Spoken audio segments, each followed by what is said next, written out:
Көрермендер, егерде 2 сағат бойы көтеріңкі көңіл-күй, позитив, пайдалы ақпарат алам десеңіздер, онда бізбен бірге, яғни 7-ші арнамен бірге болыңыздар. Иә, 7-нің желісінде сіздерге айталық жаңалықтарымыз өте көп, соның ішінде бүгін кім қалай оянды екен.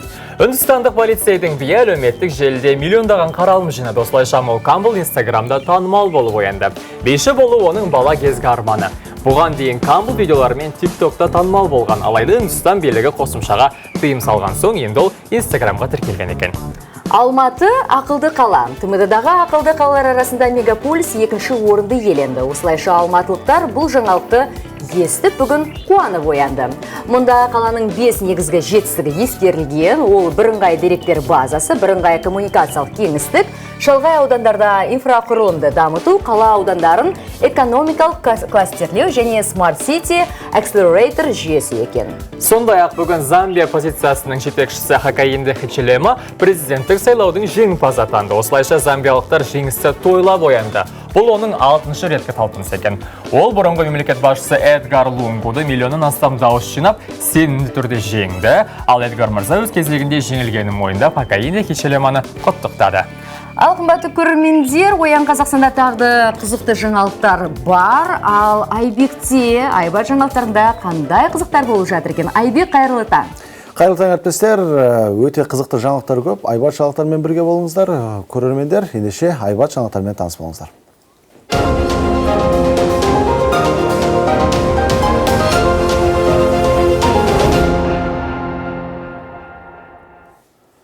Тұрсынбек Қабатов ұбыты тапсырған қызына қатысты дауға жауап берді. Сатирик өзінің Инстаграмдағы парақшасына оқытушымен телефон арқылы тілдескен видео жүктеп, қылмыстық іске кім кінәлі екенін анықтамақ болады.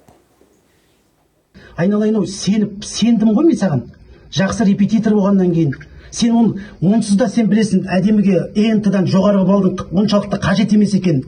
Оның қазір шетелге оқуға түсейін деп отырған жылдың басынан соған дайындалып отырғанын білесің. Мен біреудің аузын жырып, грантын жұлып алуға үңіліп тұрған жоқ. Енді сіздерде бұл бір тосыннан қуантайын деген ой бар ғой негізі. Қуантайын деген сөз бола ма, сен қазір халық не айтып жатқан білесің бе?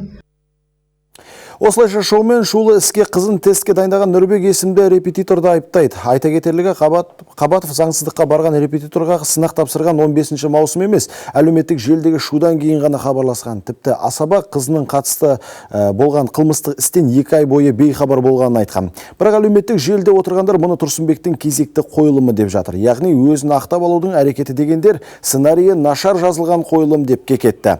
Тіпті видеода көрсетілген нөмірдің Нұрбек емес, Бауыржан деген азаматқа тиесілі екені жазылды. Әртіспісің деген осы, дәл бұлай жұртты алдағанша елдің алдына шығып кешірім сұраса сүйкімі онша кемімейтін еді ғой. Тым дарынсыз қойылым, әзіл әлемі. Негізі өзі кірсе де 100 бала алып шығатын еді дейді репетитор. Ең болмаса сценарийді дұрыстап жазса қайтеді, театрдан тым алшақ адам екен. Сонда репетитор Қабатов театрының актері ма? Ал вакцина паспортын сатып алғандарға рақымшылық жасалуы мүмкін. Тек олар екпені өз ақшасына салдыратын болады. Пандемиямен күресуге арналған азаматтық штаб осындай бастама көтерді. Жалған құжат жасау бойынша осы күнге дейін 60-тан астам қылмыстық іс қозғалған, оның көбі екпеге қатысты ақпараттың аздығынан және ағзаға кері әсері болуынан қорқып заңсыздыққа барғанын мойындаған. Азаматтық штаб енді олар вакцина алғысы келсе де базада салғызды деп тұрғандықтан мұны жасай алмайтынын айтады. Сондықтан төл құжатты сатып алғандарға ақылы негізінде ине салдыруға рұқсат беруді көздеп отыр. Елді құрғақшылық қысып, мал қырылып жатқанда ауыл шаруашылығына жауапты шенеуніктер ақша жымқырып әлек. Салаға жауапты Ақмола облысының басқарма басшысы парамен ұсталды. Сыбайлас жемқорлыққа қарсы іс-қимыл агенттігі Димаш Таласбаевты өткен сенбіде Алматыда қамауға алған. Ол 13 миллион теңге көлемінде пара алып жатқан жерінде қолға түскен. Шенеунік негізгі 30 миллион теңге талап еткен көрінеді. Әзірге өңірдің ауыл шаруашылығы басқарма басшысының кімнен және не үшін заңсыз сыйақы алғаны белгісіз. Қазір тергеу жүріп жатыр. Егер оның кінәсі дәлелденсе, мүлкі тәркіленіп 15 жылға дейін сотталуы мүмкін. Алматы орталығында кеміргіштер қаптап кетті. Тұрғындар бұған қоқысты жәшікке тастамайтын пәтер жалдаушылар кінәлі дейді. Ал жертөледе үйге кіре бастаған егеу құйрықтарды ешкім улап жатқан жоқ. Бірақ бұл жұмыстарға бюджеттен жыл сайын 100 миллион теңге бөлінеді. Қыруар қаражат қайда кетіп жатыр? Әйгерім Шакаманова анықтады. Тут мимо проходим, тут всегда крысы вон туда забегают. Постоянно. И вот там во дворах их видно. Уәлиханов пен Мәметова қиылысындағы үйлердің тұрғындарының кеміргіштерге көз үйреніп кеткен, бұған дейін арықтарда ғана жүретін зиянкестер азық іздеп үйлердің ауласына келіпті. Көбінесе бұл жерде квартиранттар тұрады. Квартиранттар мусорын ұстайды. Наказать етсін, штраф салсын, ұстап алсын. А милиция қайда қарап отыр? А крыша толып жүр. Скоро крышаға шығатын, крышаның төбесіне. Кеміргіштердің көбеюі еріктілерді де алаңдатып отыр. Олар егеуқұйрықтар вирус тарата ма деп қауіптенеді. Лично видела.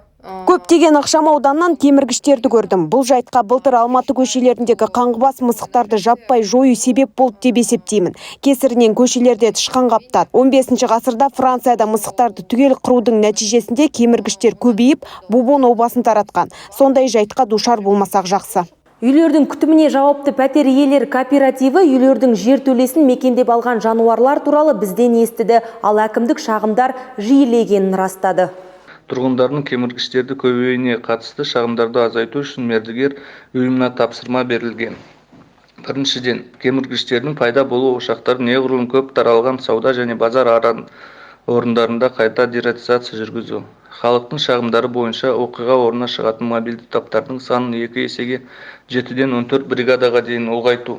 Жалпы Алматы қаласы бойынша кеміргіштермен күресу үшін жыл сайын қалалық бюджеттен 100 миллион теңге бөлінеді екен. Қаражат қомақты болса да, зиянкестердің саны азаймай тұр. Әйгерім Шакаманова, Медет Исаппанов, Айбат жаңалықтар қызметі.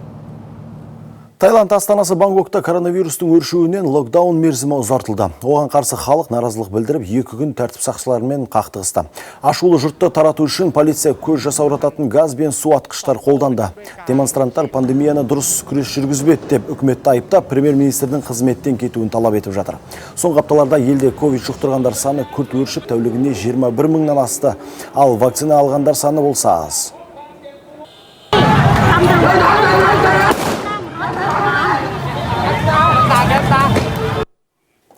Әзірге мендегі ақпарат осы, әріптестер, кезек сіздерде. Айбек рахмет, Оян Қазақстан, ал біз әрі қарай жалғастырамыз.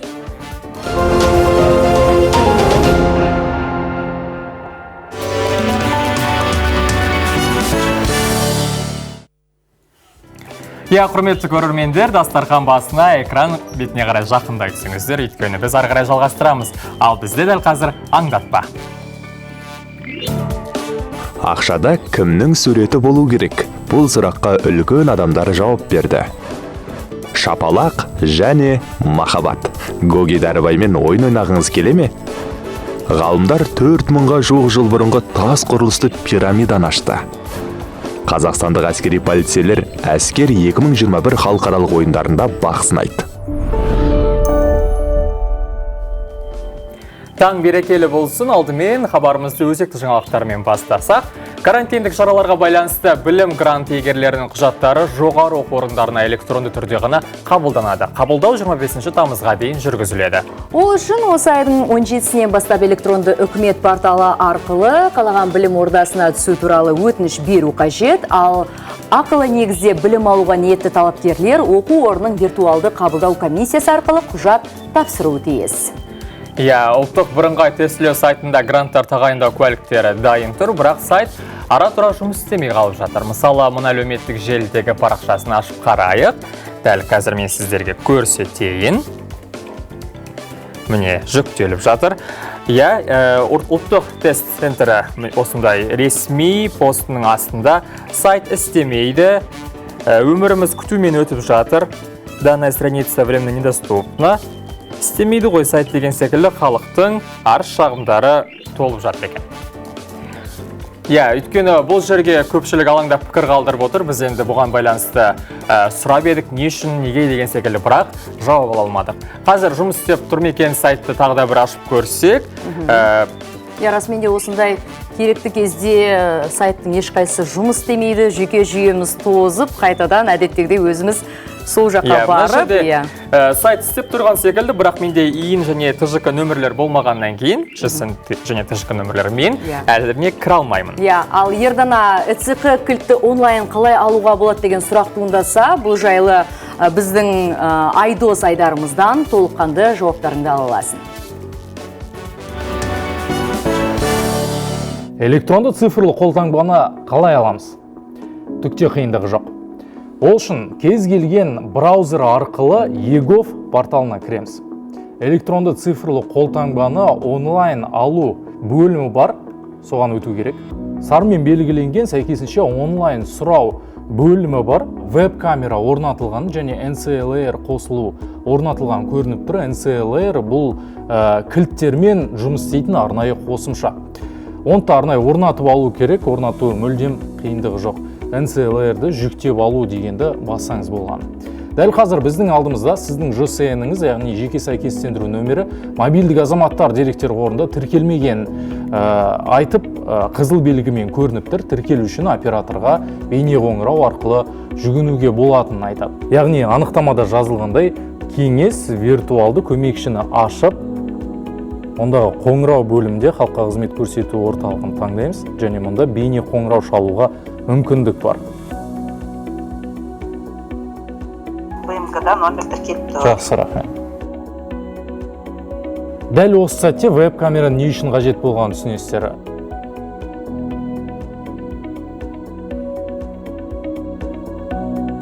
Яғни электронды цифрлы қолтаңба кілтін сақтау орнын таңдауымыз қажет. Бұл сәйкесінше дербес компьютер жолында көрсету керек.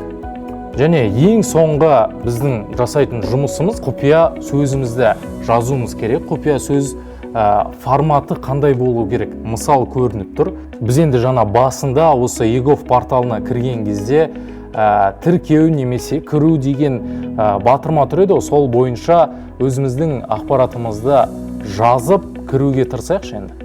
ЭЦХ арқылы кіру, сертификат таңдаңыз дейді. Яғни сертификат таңдау бөлімінде жаңағы біздің ЭЦХ кілтін қайда сақтадық, сол арқылы ғана ала аламыз. Құпия сөзді жазу ғана қалды.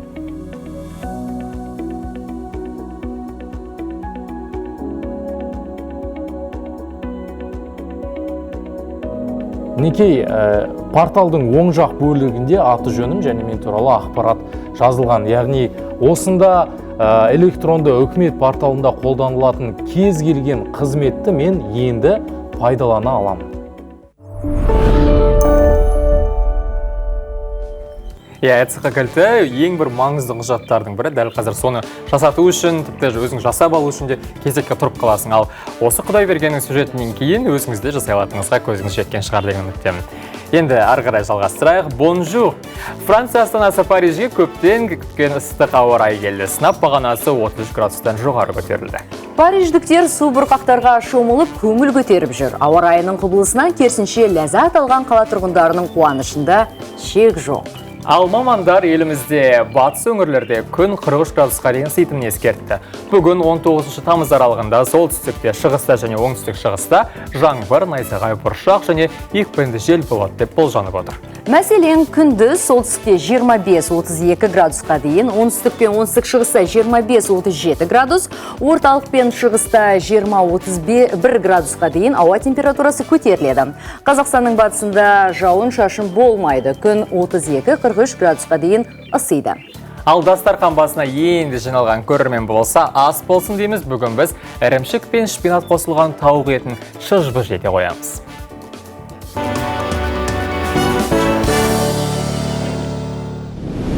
Бүгін біз ерекше дәмді әрі оңай дайындалатын ірімшік пен шпинат қосылған тауық етін әзірлейміз. Ол үшін бізге тауық еті, ірімшік, шпинат, зәйтүн майы, мүкжидек, бал, сірке суы қажет. Алдымен ірімшік пен шпинатты ұсақтап турап, араластырамыз. Тауық етінің үстінен тұз, бұрыш, дәмдеуіштер қосып, зәйтүн майын жағамыз. Ортасынан сәл тіліп, ірімшік пен шпинат қоспасын саламыз. Мұның барлығын 160 градуста 25 минут пешке салып пісіреміз. Тауық еті дайын болғанша мүкжидек тұздығын әзірлейік. Ол үшін ыдысқа сірке суын, бал мен мүкжидекті қосып қайнатамыз. Дайын болған тауық етінің үстінен тұздықты қосып, дастарханға ұсына берсеңіз болады. Ас болсын!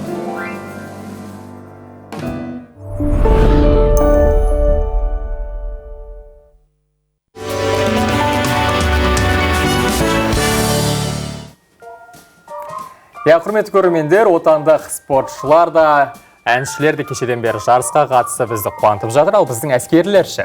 Қазақстандық әскери полицейлер әскер 2021 халықаралық ойындарына қатысады. Біздің әскерлер бақ сынайтын тәртіп сақшысы байқауы 22 тамыз бен 4 қыркүйек аралығында Сербияда өтеді. Команда құрамына дене және атыс даярлығынан жоғары нәтиже көрсеткен 6 қызметкер іріктеліп алынған. Олар Спасск оқу-жаттығу полигонында дайындықтарын пысықтады.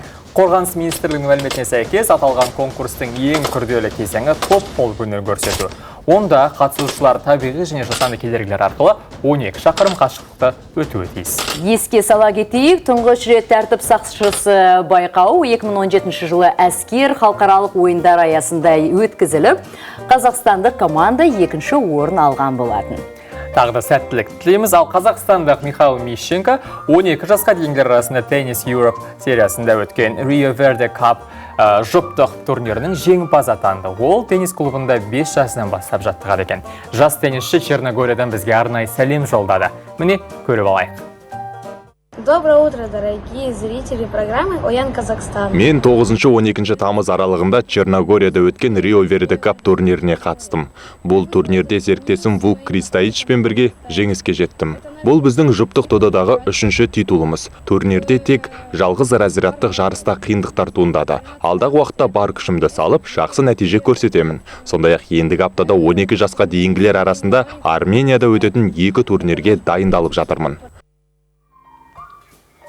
Михаилды жеңісімен құттықтаймыз, ал біз әрі қарай жалғастырамыз. Спортты сергеткен елордалықтың бірі Ернат Мелісұлы. Ол 6 жыл бойы жұмысына және өзге де жерлерге тек қана велосипедпен қатынайды. Сонымен қатар жыл сайын марафондарға қатысады. Былтыр ол Абайдың 175 жылдығына арналған веломарафонда 1000 шақырымнан астам қашықтықты жүріп өткен. Қазір әріптесіміз Әлихан триатлон паркінде Ернатпен бірге шынығып жүр. Тікелей қосылымға шықсақ, қайырлы таң. Қайырлы таң, Әлихан. Рахмет, әріптестер, қайырлы таң. Құрметті көрермендер, қайырлы таң. Баршаңызға біз қазір Елордадағы триатлон саябағындамыз. Мұнда адам қарасы көп. Таңертеңгі спортпен айналысып жүрген азаматтар қатары аз емес. Таң бозарып атты, дегенмен дәлі дала сәл салқындау. Дегенмен бұл біздің веломарафоншы Ернат Мелісұлының жаттығумен айналысуына ешқандай кедергі келтірмейді. Себебі ол ешқандай ауа райының қолайсыздығына қарамастан күнделікті таңғы жаттығуын жалғастыра береді. Қазір біз Ернат мырзамен тілдесіп көретін боламыз. Таңертеңгілік жаттығудың ол пайдасы туралы, сонымен қатар түрлі веломарафонға дайындалуға ниеттеніп жүрген азаматтарға, шоуға ниеттеніп жүрген азаматтарға өзінің кеңестерін айтатын болады. Қайырлы таң аға. Қайырлы таң. Армысыздар? Таң көңіл күйіңіз қалай? Таң көңіл күй тамаша, ауа тап-таза. Енді түні бойы бүкіл жаңарады ғой. Сол жаңарған әлемді әр таң сайын көру, бұл деген үлкен бақыт, бұл деген сол күнге үлкен сергектік береді. Жақсы. Аға, сіз 6 жыл бойы қоғамдық көліктерге мінбей, тек баратын жерлеріңізге велосипед арқылы қатынайсыз. Неліктен бұлай шешім қабылдадыңыз? Енді велосипед өзіме осы бала күннен тепті қой, бірақ осы қалада белсенді түрде сол өзіңіз айтқан 6 жыл бұрын қолға алдым. Бұл енді бірінші кезекте саламатты өмір салтын ұстануға, тұрақты ұстануға үлкен мүмкіндік. Сосын бізде көбінен қала адамдарында бір фитнес залға бару, оның бәрі бір қолымыз тимейтін сияқты да, жұмыс бастымыз, жұмыс көп. Сондықтан ақыры жұмысыма мысалы 6 шақырым үйімнен қайту 6 шақырым, 12 шақырым соны велосипедпен ауыстырайын дедім. Бұл бір жағынан уақытқа да үнем, қалтаға да үнем, және жұмысқа онсыз да барамыз ғой. Онсыз да мысалы көлікпен барамыз ба, таксимен, автобуспен барамыз, әйтеуір барамыз. Сол велосипед арқылы барсаңыз, бұл анағұрлым пайдалы да, таза ауа жұтасыз, сергек болып барасыз. Жұмыста мысалы біздің жұмысымыз отырып істеумен байланысты ғой. Күні бойы езіліп отырамыз да. Соған қаныңыз айналып, бұлшық еттеріңіз жетіліп барасыз да. Бұл енді осы жағына пайдалы. Жалпы сіз Ернат аға негізінен көбіне жұмысқа классикалық үлгідегі киім киеміз ғой көбісіміз. Енді ол велик теуге қаншалықты ыңғайсыздық тудырады сіздер үшін? Иә, кәдімгі ел қатарлы кәсім шалбар киіп, ақ көйлек киіп барамыз. Енді оның өзінің бір нюанстары бар. Мысалы, мен осы оң жақ аяқты шынжырға тиетін. Осыны нәскидің ішіне салып керек. Мына былайынан тұрған кезде. Бұл ана жерде майға тимеу керек деген сияқты. Сосын жұмысқа барғанда бұны ала саламыз. Сосын кейде болады күлкілі жағдайлар. Бір жерге барғанда оны ұмытып кетеміз. Сосын басқа адамдар күліп атады, мазақтап атады. Мынаны қара деген сияқты. Енді соны айтам, бұл тренд деп айтам. Біз тренд қалыптастырушымыз, біз басқаша ойламаймыз, біз бәріне басқаша қараймыз деген сияқты. Енді биыл сіз марафонға шығуды жоспарлап отырсыз. Осы туралы айта кетсеңіз сәл қысқа нұсқа. Иә, соңғы 4 жылда ұзақ қашықтарға веломарафон ұйымдастырып жатырмын. Бұл негізі веломарафон физикалық дамумен, саламатты өмір салтымен байланысты болғанымен, бұның негізгі түпкі мақсаты рухани сапар. Былтыр мысалы Абайға 175 жылдығына арналсақ, биыл ұлы ұстаз Ыбырай Алтынсариннің 180 жылдығы, тәуелсіздіктің 30 жылдығы осындай мерейлі даталарға арнаймыз. Бұндағы мақсат Ыбырай Алтынсариннің өзін тану және өзгелерге таныту, насихаттау.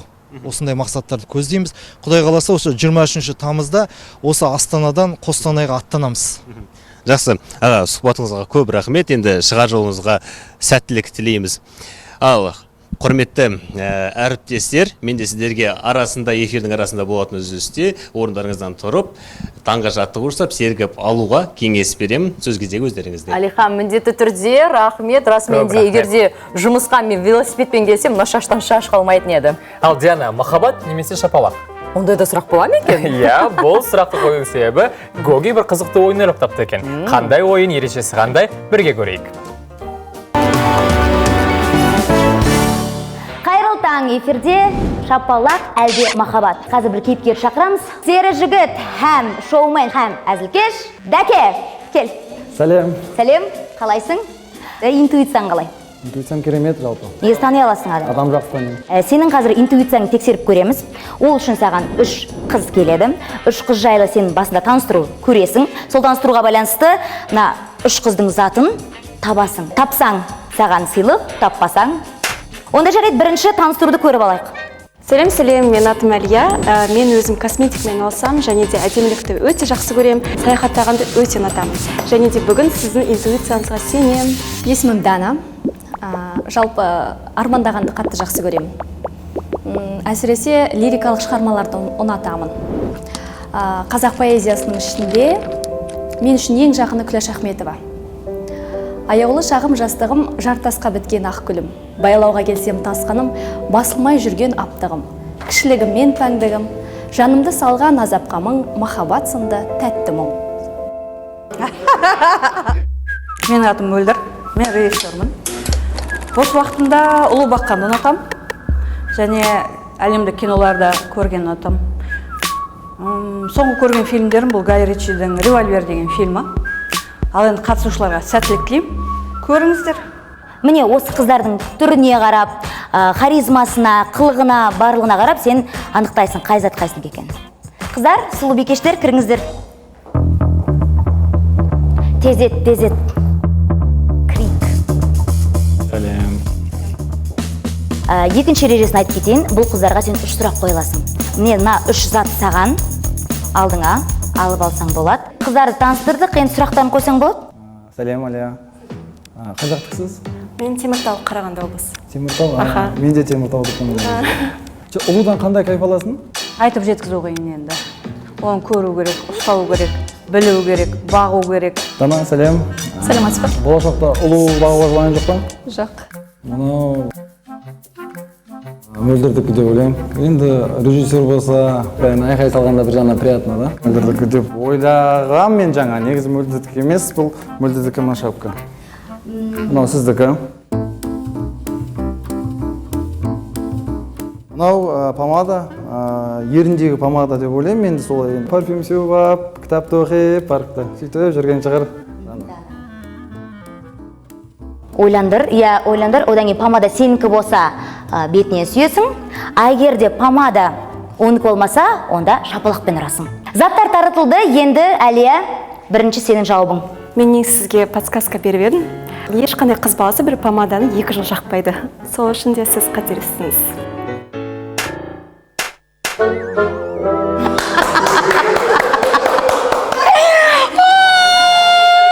Оля?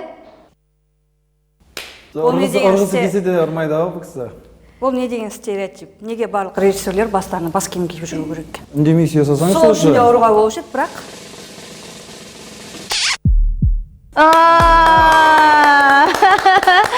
Көрдің бі? Біреуін таптың. 50-50, е, қазір 2 адамның біреуін таптың. Ұрсаң да болады.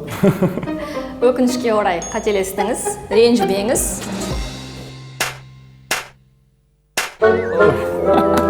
Өте ақырын ұрдың. Тәке, мен ұра салайыншы қыздар үшін.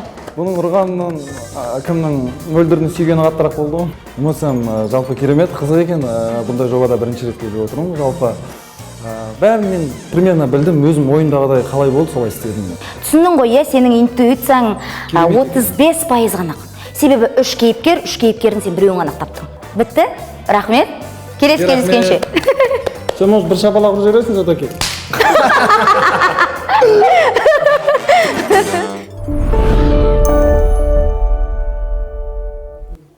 Гогидан байқау көрек екен, біресе садақпен атады, біресе доппен келіп қақып кетеді, енді шапалақ соғып жүр. Мен қорқып жүрмін сол Гогидан.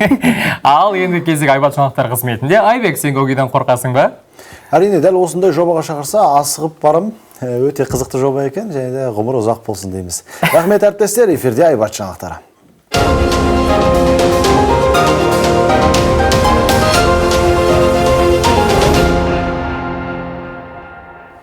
Елде бензин бағасы тағы қымбаттауы мүмкін. Жанар жағармай соңғы жарты жылда 15%-ға дейін өскен. Шілде айында АИ-92 маркалы 1 литр бензин орта есеппен 173 теңгеден сатылған.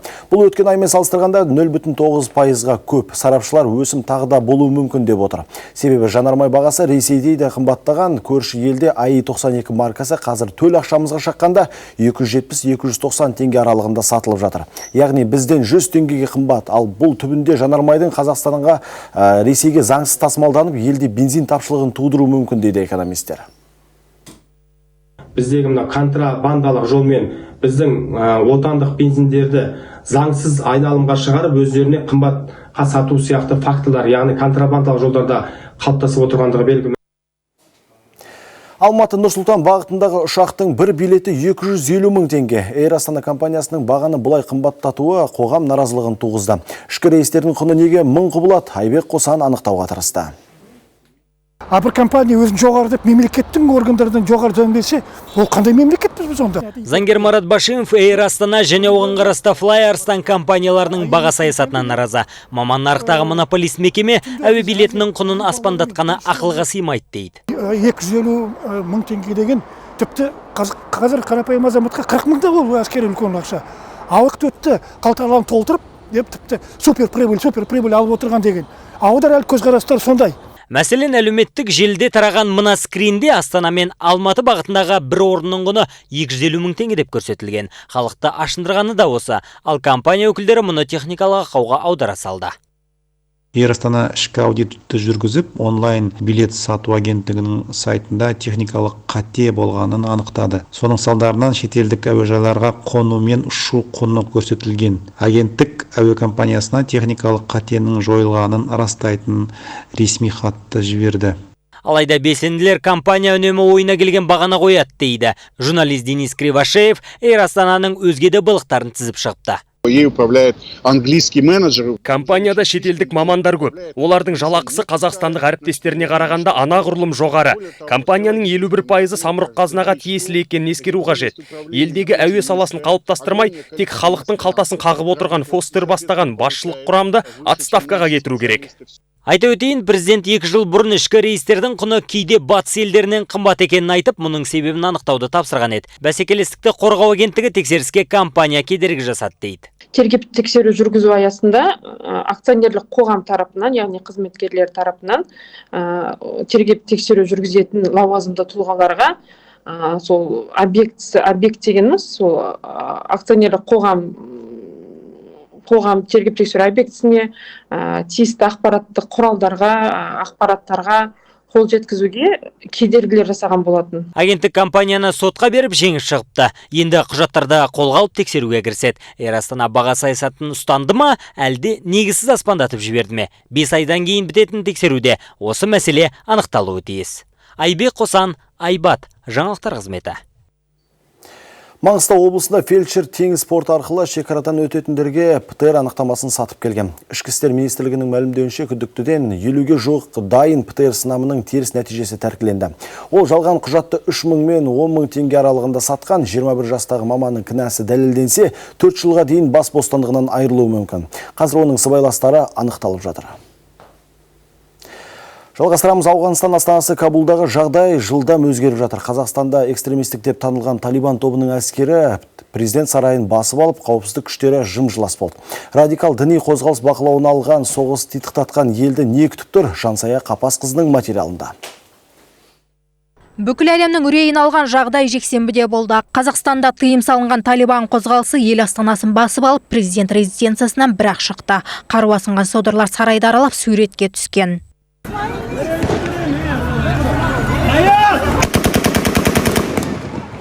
Елден қашқан мемлекет басшысы Ашраф Ғанидің қайда бет алғаны әзірге белгісіз. Кейбір деректерге қарағанда ол қап-қап ақша ала кеткен. Ал бұл Кабул әуежайындағы дүрбелең. Тәліптер бақылауға алмаған жалғыз жер осы. Ығы-жығы халық жаны ұшыра президенттің соңынан елден кетуге асық. Мұндай жағдайда Ауғанстанның болашағы туралы ешқандай кепілдік жоқ. Күн сайын атыс шабыс. Бұрын шетелдіктермен жұмыс істедім. Сол үшін өмірім енді не болады деп уайымдап күйзеліске түстім. ақш, Ұлыбритания, Германия, Италия, Франция және тағы бір қатар мемлекет Кабулдегі елшіліктерінен персоналын әкетіп жатыр. Вашингтон азаматтарын көшіру үшін елге 6000 сарбаз жіберген. Ресей болса дипмиссиясының қалыпты режимге жұмыс істейтінін мәлімдеді. Вакуум власти, конечно, сказывается. Билік вакуумы әрине сезіледі. Қалада оқтын-оқтын атыстар естіледі. Қарулы тонаушылар бар. Мұндай бұрын болатын. Сондықтан қауіпсіздікті алдын ала нығайттық. Дипломаттарымызға, мүлкімізге қауіп төніп тұрған жоқ. Әлемдік сарапшылар енді Ауғанстан халықаралық терроризмнің базасын айналуы мүмкін деп алаңдайды. Жаңа билік алыс жақын мемлекеттің бәріне қауіп төндіріп тұр. Сейчас наступил такой момент. Қазір Талибанның алдында үкімет құру мәселесі тұр. Ауғанстан сыртқы қаржыландыру көздеріне тәуелді. Егер Талибан халықаралық қауымдастықтың толыққанды мүшесі болғысы келсе, бекітілген тәртіпті сақтап, территориясын әртүрлі террористік ұйымдарға беруден бас тартуы тиіс. Радикалды ұйым қатал исламшыл заңдары мен қатыгездігімен танылған. Қыздардың білім алуына, әйелдердің жұмыс істеп көшеге хиджабсыз әрі ер адамсыз шығуына тыйым салды. Саяси қарсыластарын дарға асты. Енді жаңа билік диалогқа дайын екенін білдіріп отыр. Әзірге басқару формасы белгісіз. Сарапшылардың айтуынша, Кабулда Талибан үстемдік құрған үкімет құрылады. Жансая Қапасқызы, Бақтияр Байырстанов, Айбат жаңалықтар қызметі. Ал Қазақстан президенті Қасым-Жомарт Тоқаев Ауғанстандағы жағдайға байланысты 2 рет жиын өткізді. Мемлекет басшысы күшті құрылымдарды неге сақ болуға шақырып отыр? Қазақстанға талибандардан қандай қауіп бар? Ауғанстандағы 150-ге жуық этникалық қазақтың тағдыры қалай болады? Жалғас Зейнолланың материалын алдағы жаңалықтарымыздан көресіздер. Әзірге мендегі ақпарат осы, әріптестер кезексіздерде. Рахмет Айбек, Оян Қазақстан, біз әрі қарай жалғастырамыз.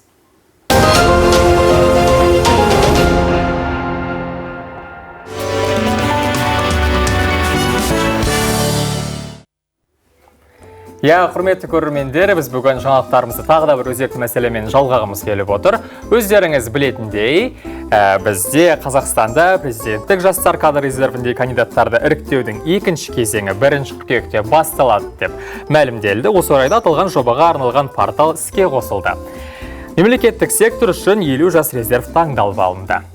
Кандидаттар Қазақстан Республикасының азаматы болуы тиіс, жасы 35-тен аспауы керек. Жоғары білімі бар, еңбек өтілі 5 жылдан кем болмауы қажет. Ал бұрын резервте болған азаматтар қатыса алмайды.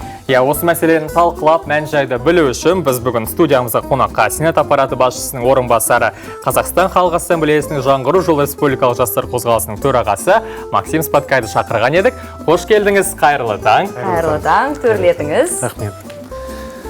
Енді бұл бұрынғаннан өзгерек дейміз. Осыған дейін бірінші реттік президенттік кадр резервін жинақтау болды. Ал енді екінші жолғы іріктеудің алдыңғы жолғыдан қандай айырмашылығы бар? Сол жайлы айта кетсеңіз. Ең басты айырмашылығы, ең басты ерекшелігі осы биылғы жылдың жобамыздың. Бұл қазір үміткер қазақ тілін міндетті түрде білу керек. Яғни қазтест бойынша ол Б1 деңгейіне дейін сол тілді білу керек. Бұл ең басты сол ерекшеліктердің бірі. Қалған этаптар, қателеспесем, онлайн форматында, кейбір деңгейлер ол офлайн форматында өтеді. Сол бәрі бұрынғыдай. Қазіргі кезде 50 үміткер таңдалып алыныпты, осының неше пайызы жұмыспен қамтылады? Өткен жолы біз 300 адам таңдап алды. 300 адамның ішінде 185-тен астам адам қазір жұмысқа орналастырды. Ол саяси, әкімшілік қызметтерге оны орналастырды. Ал қалғандары ше, жаңа 185-тен бөлек адамдар түгел адамдарға ұсыныс жасады, бірақ та кейбіреулер қазір жеке секторда жұмыс істейді, кейбіреулер квазимемлекеттік секторда жұмыс істейді. Сондықтан алдағы уақытта оларды да жұмысқа орналастырады деп үміттенемін. Неше уақыт ішінде жұмыспен қамтамасыз ете аласыздар? 2 жылдың ішінде. 2 жылдың ішінде, өткен жылы 2 жылдың ішінде 180 адам орналастырды. Енді қазір жалпы адам егер мысалы резервке кірген кезде, ол резервте 3 жылдың ішінде сол резервте тұрады. Жаңа жоғарыда айтып өттіңіз, үміткерлер міндетті түрде қазақ тілін білу керек деп. Сонда олар тест тапсырады ма, әлде сұхбаттасады ма? Жоқ, тест тапсырады, ол қазтест бар және қазақ ресми тесті бар. Қазақ ресми тесті онлайн түрде тапсыруға болады.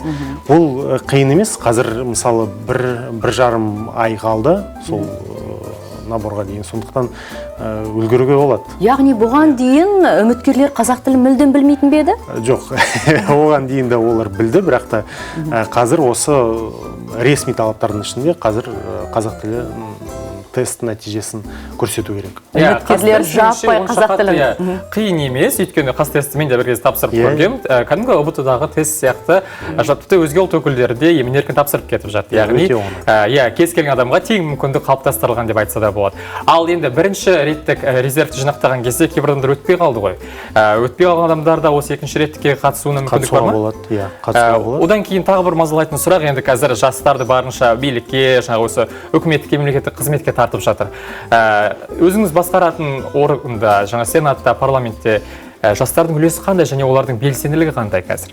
Жалпы жастар кадрлық резерв, президенттік жастар кадрлық резерв бұл болашақ бастықтардың тізімі емес. Бұл кәдімгідей осындай жастарға үлкен мүмкіндік беретін жоба деп қарастыруға болады. Себебі шынымен де ай сайын мысалы резервшілер, олар министрлермен, әкімдермен кездеседі. Оларға өзінің жобаларды, ұсыныстарды, бастамаларды ұсынады. Сондықтан кейбіреулер оны іске асырады. Сондықтан бұл бастықтардың тізімі деп қарастыруға болмайды деп ойдам меніңше. Жас маманның ұсынып жатқан енді тақырыптары немесе қозғап жатқан мәселелер қаншалықты қарастырылып жатады? Қарастырылып жатады деп айтуға толық негізі бар. Себебі мысалы Нұр-Сұлтан қаласының әкімімен кездескен кезде кейбір бастамалар қазір іске асырады. Басқа министрлермен үлкен форум болды. Сонда бірнеше министрлер, вице-премьерлер де қатысты. Сондықтан бір мысал ретінде айта аласыз ба? Мынау мәселе талқыланып, қабылданды деп. Мысалы қазір талқыланып жатқан кіші үлкен Талдыкөл бойынша үлкен сөз қозғаймыз ғой, мысалы.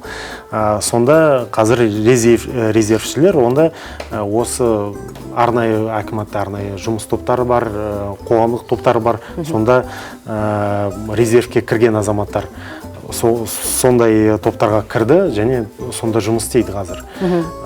Оның нәтиже болады деп Енді бірінші реттік резервте кәдімгідей көп азаматтар үміткерлік халық қалаулылары болатын азаматтар осындай жақсы нәтиже көрсетіп жатыр. Енді екінші реттік резервте сол іріктелген адамдардан сіз өзіңіз қандай үміт күтесіз? Олардан қандай да бір ерекше жобалар күтеміз бе? Халық қалаулылар не бере алады? Сол ең басты нәтиже бұл шынымен де халыққа елге пайдалы болу деген осындай нәтижеге келуіміз керек деп ойдамын. Себебі мысалы резервшілердің арасында облыс әкімдерінің орынбасарлары бар, вице-министрлер де бар, комитет төрағалары да бар, квази мемлекеттік секторда жұмыс істейтін азаматтар аз емес. Сондықтан олар шынымен де жұмыстың нақты нәтижесін көрсету керек деп ойдамын. Яғни нақты елге пайдалы жобаларды іске асыру керек. Халықтың, елдің мәселелерді шешу керек.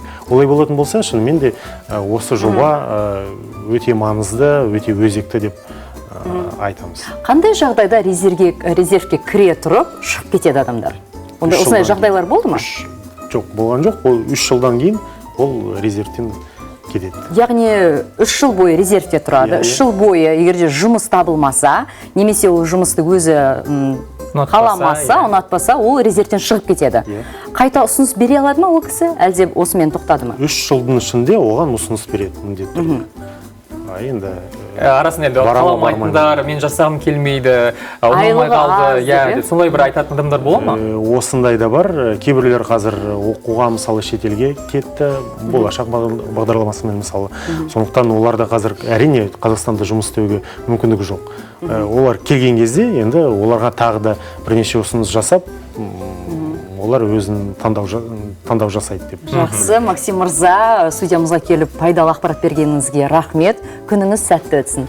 Еліміздің жастары осылай билік болсын, кез келген еліміздің кетігіне кірпіш болып қаланып, болашағымызды жарқын етсетіне сенімдіміз. Және де барлығы Максим сияқты қазақша сайрап тұрсын. Бұл да біздің тілегіміз. Көп рахмет. Ал енді дәл қазір шағын жарнама.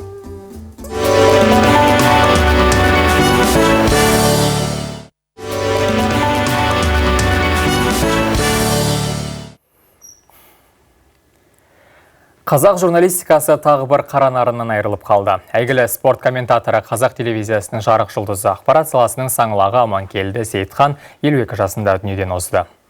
Ол еңбек жолын 1991 жылы спорт газетінде бастап, республикалық телеарналарда қызмет атқарды. Ағамыз қазақ журналистикасының спорт саласын бір кісідей меңгерген журналист еді. Журналист Есболат Айдабосында қазақ спорт журналистикасының эмоциясы еді. Сұлу сөзге арбалып экранға жақындайсың. Ол бір қалып алып, жеңісті күндерде жолыққанша деп кете барады деді. Деп солай еске алды.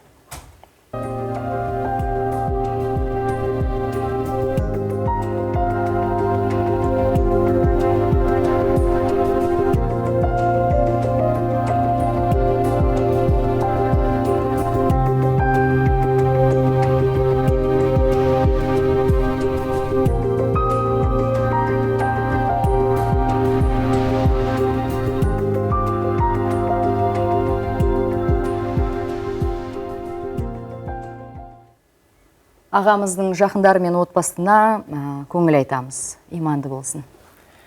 Ары қарай жалғастырайық. Еліміздің екі бас қаласы Алматы мен Нұр-Сұлтанға қытайлық Verocell, яғни Sinopharm компаниясының вакцинасы жеткізілді. 14 тамызда бұл вакцинаның 10 мың дозасы, яғни бірінші компоненті алынған еді. Осы аптада қосымша 35 мың дозаны күтіп отыр. Ал өзге өңірлерге вакцина қашан жеткізіледі деген сұрақтың жауабын біз СК Фармацияның баспасөз хатшысы Әйгерім Смайловадан хабарласып білдік. Тыңдап көрелік. Вакцинаны жеткізу өңірлерге басталып кеткен. Партиямен жеткізіп жатырмыз. Өйткені ол қазір ол вакцинаның бірінші партиясы келген миллион дозасы стикерлеу рәсімінен өтіп жатыр. 1 миллион дозасы келді 10 тамыз бен 11 тамызда. 2 рейстен. Бірыңғай дистрибьютор әр өңірдің мынау денсаулық сақтау басқармасының қоймасына дейін ғана жеткізеді. Содан кейін барып, денсаулық сақтау ұйымдарының басқармасының қоймаларынан әрбір медициналық ұйымдарға бөлінеді. Қолда бар ақпаратқа сәйкес Қытай вакцинасы осы айдың аяғына дейін өңірлерге жеткізіліп бітеді. Елімізде коронавирусқа қарсы вакцинаның бірінші компонентін 6 миллион 92 мың 882 адам, ал вакцинаның екінші компонентін 4 миллион 717 мың 883 адам салдырған. Өткен тәулікте індет жұқтырғандар саны 7217 адам болған. Әзірге өңірлердің бәрі қызыл аймақта, тек Түркістан облысы ғана жасыл аймаққа өтті. Коронавируспен қатар жаз мезгілінде түрлі жәндіктерден сақ болыңыз. Әрине, күн жаз болған соң көбіміз табиғат аясына демалғанды жақсы көреміз. Алайда әсіресе көк шөпте кене көп. Зиянкестерден қалай сақтану қажет? Емхана айдарынан назар салып маман кеңесіне бірге құлақ асайық.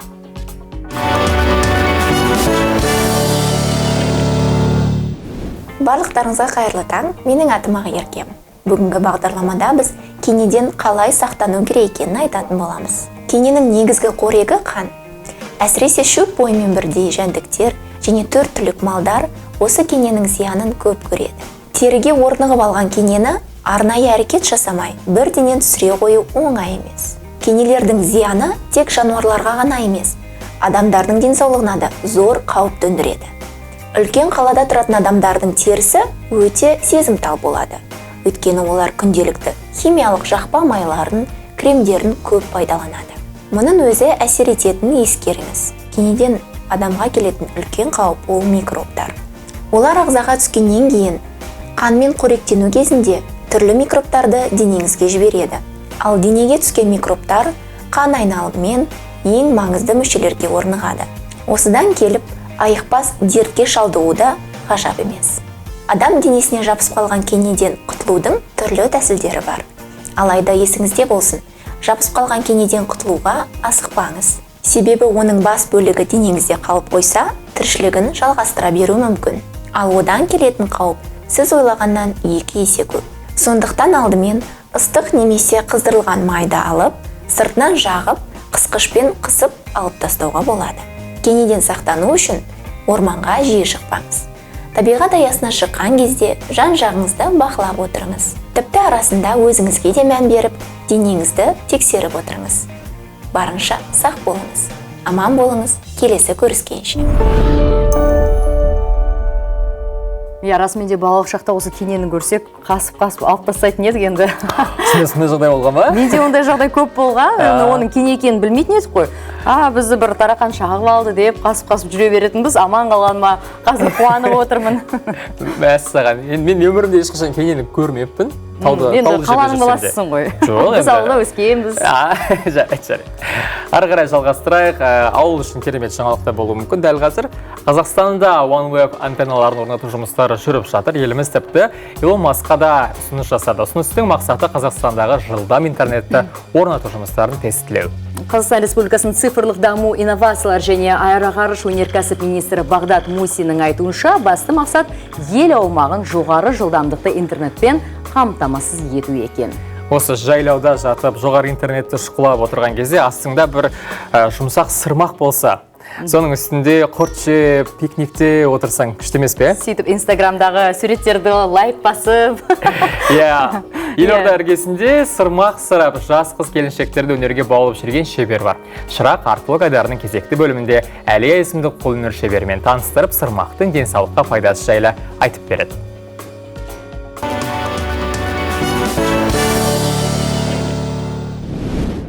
Сырмақ қазақтың асыл мұрасы. Бүгінде осы ұлттық өнермен айналысатын адамдарды саусақпен санап алуға болады. Алия болса солардың бірі.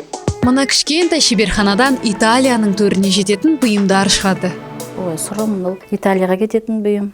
Барнаулға 2 сырмағымыз кетті. Табиғаттың өзімізге, адамға берген материалдары бізге пайдалы. Бәрімізде қазір синтетика ғой жерде жатқан. Синтетиканың шаны бетіне жатады. Астын көтеріп қойсаңыз тап-таза. Оның бетінде еңбектеп жүрген бала сол шаңды бәрін жұтып атады. Содан шығар бәрі аллергетик бізде қазір. Осыдан 2 жыл бұрын Наурыз тойында Тайтөбе ауылының тұрғындары киіз бұйымдарын таппай қиналған. Бұл жағдай Алияға қатты әсер етті. Сонда ішім ауырды, намыстандым. Неужели киіз жоқ? Қазақтарда киіз құрып қалған ба? Сөйден содан басталды. Қазағым ай, білімі қазағымның. Қазағым-ай деп тамылжытып ән салып отырған Қытайдан келген Жеңіскүл апай. Ол Алиямен білгенімен бөлісіп, ұлттық өнерді дәріптеп жүрген жан. Апайдан мен де бірдеңе үйреніп қалайын дедім. Жіп осылай жасалады. Тарт өзіңе қардай бетіп. Былай. Алақаныңмен былай. Солай істе. Тарт. Былай. Ширатып. Осылай ширатасың. Тағы ширатып ал. Киіз басу қара күш пен көп уақытты талап ететін күрделі процесс. Алия алғаш рет көршісімен бірге киіз басқанда қатты шаршағанын айтады. Сонда киізді бір күнде бір киіз басамыз деп, екінші күн тұра алмай қалдық. Беліміз ауырып, қолдың мынау бәрі қотыр болып кетті. Шаршап, сон жаңа Роза көрші маған звондап, ой, сен білесің бе дейді. Бұрынғы ата әжелеріміз қалай жұмыс істеген дейді. Оның 10 баласы бар, отын жағу керек, суға келу керек.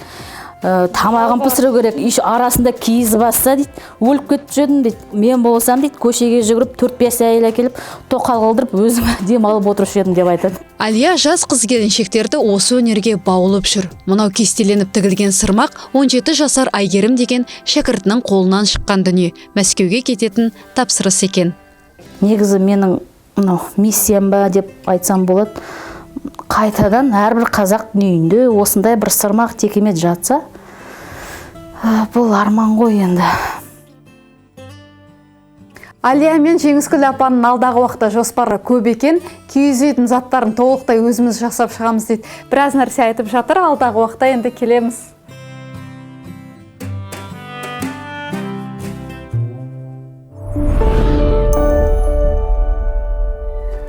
Расымен апамыздан қалған осындай текеметтерді кезінде ескіріп қалды деп лақтырып тастайтын едік қой. Қазір бірақ олар трендте. Өйткені жақында түрік еліне барып қайтқан кезде бір көшеге көзім ілінді. Кілем сататын дүкеннің алдында кілемдер жайылып жатыр. Кез келген автокөлік адамдар басып өте береткен. Не себепті аямайсыңдар ма десем, неғұрлым ана кілем ескі көрінген сайын бағасы да соғұрлым арта түседі екен. Ой, онда мынаны әбден таптап екеуміз әдек Айбек келін тапты деп. Дәл қазір Айбат жаңалықтар қызметіне кезек берейік. Сөз өзіңде, Айбек. Рахмет, әріптестер, Айбат жаңалықтармен таныс болыңыздар.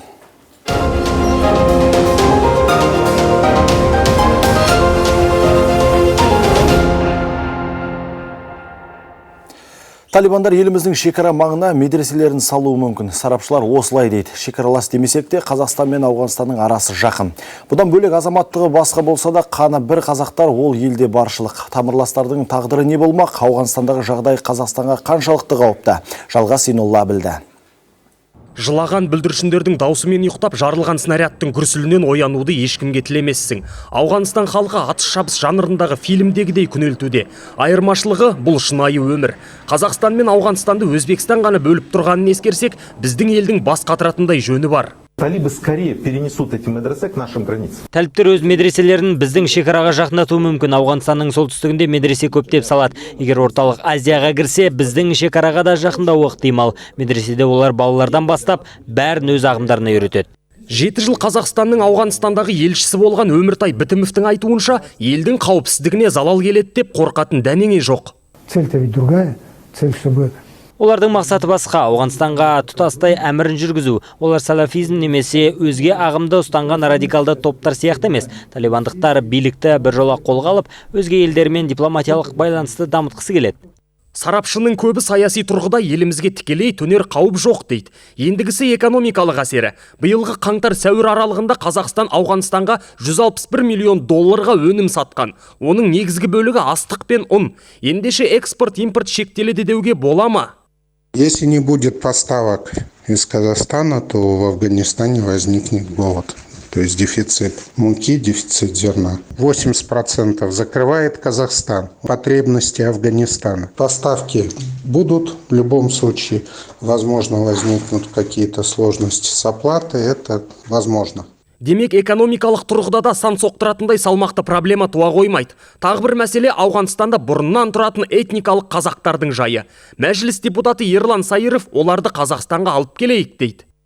Әр түрлі мәлімет бойынша Ауғанстанда 150-ге жуық қазақ қалған. Осы азаматтарға елге қайтуға нақты көмек қажет. Өзінің төл отаны бола тұра, қазақ басқа елге босқын болмауы тиіс. Алайда еліміздің сыртқы істер министрлігінің ресми ұстанымы депутаттың дегеніне қарама-қайшы.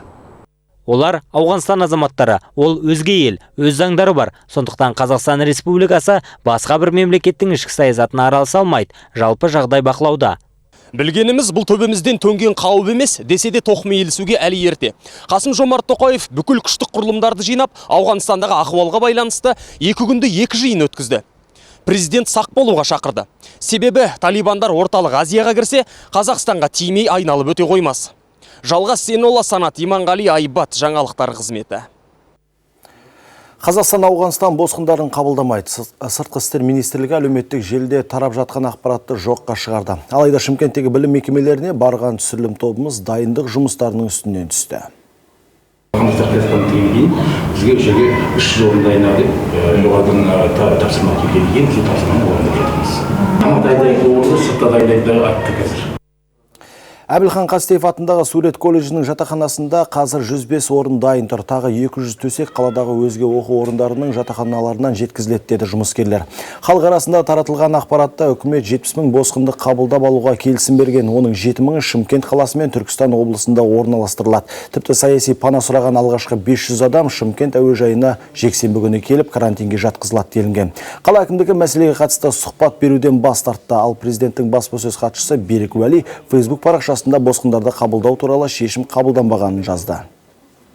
Президент Ауғанстан босқындары туралы шешім қабылдаған жоқ. Бұған қатысты тараған ақпарат негізсіз. Дүниежүзілік ұйым басшылығы ресми өтініш білдірген жағдайда Біріккен ұлттар ұйымы қызметкерлеріне ғана көмек көрсетілетін болады. Белгілі спорт шолушысы журналист Амангелді Сейтхан 52 жасында коронавирустан көз жұмды. Марқұм өмірінің соңғы күндерін Астанадағы кардиология институтында өткізіпті. Амангелді Сейтхан белгілі спорт комментаторының бірі және бірегейі еді. Ол қазақ спорт журналистикасының аңызына айналған болатын. Амангелді Сейтхан көгілдір экранның ар жағында отырып, қаншама жастың жүрегіне шоқ салып, намысын оятты. Оның жеңісті күндерде жүздескенше деп аяқталатын репортаждары, байрақты бәсекелері қалт жібермейтін көрерменнің мәңгі есінде. Айбат жаңалықтар қызметі марқұмның жақындарына қайғырып көңіл айтады.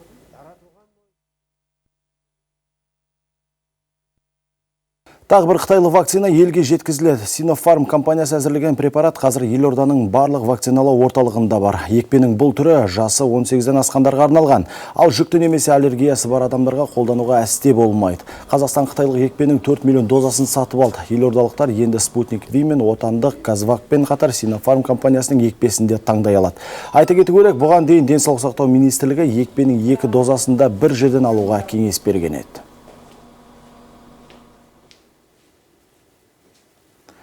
Қазір жарнамадан кейін Оян Қазақстан.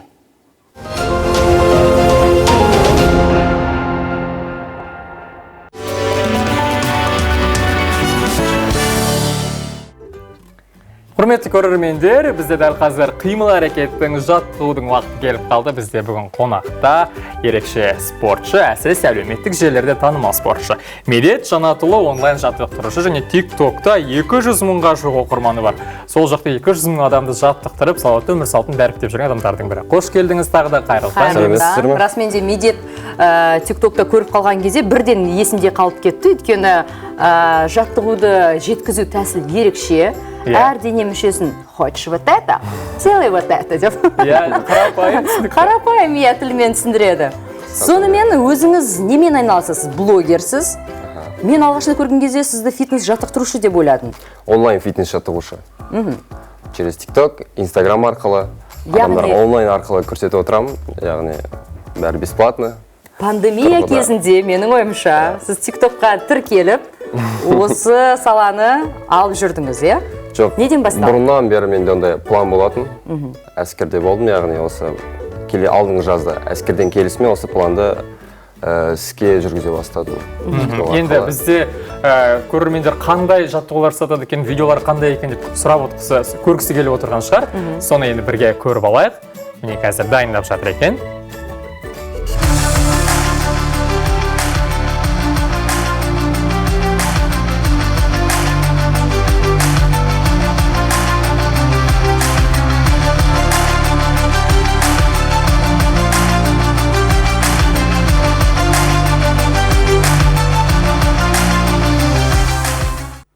Кейде уақыт жоқ, фитнесқа абонемент қымбат деп сылтауратып жатамыз. Мінекей Медет үй жағдайында дене бітімін әдемі жасауға болатын дәлелдеген. Солай емес пе? Яғни ол студент кезімде басталған. Студент кезімде түсінетін шығарсыздар, ақша жоқ, залға возможность жоқ.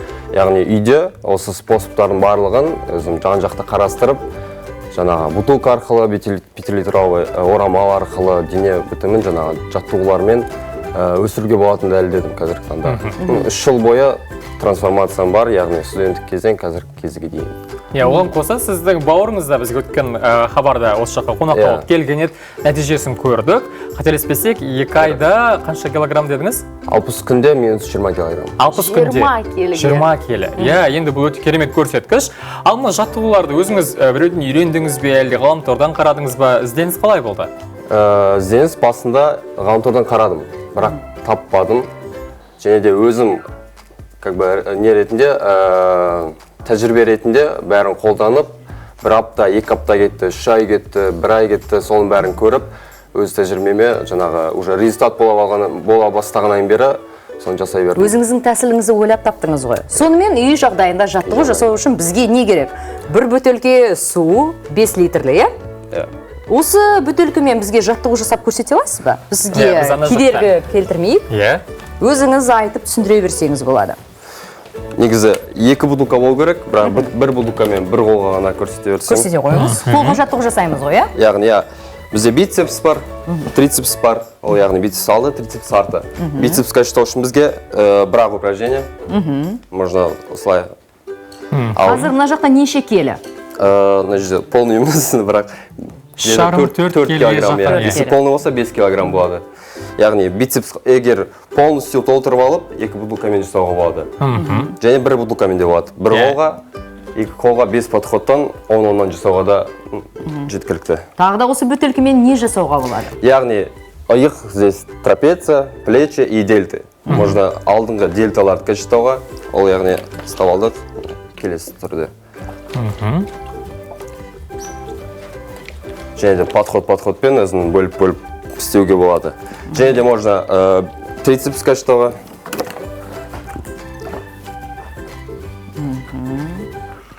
Бұл жаттығуды толыққанды сіздің TikTok парақшаңыздан білуге болады. Ал сонымен қыздарға ұнайтын жаттығуды көрсетіңізші.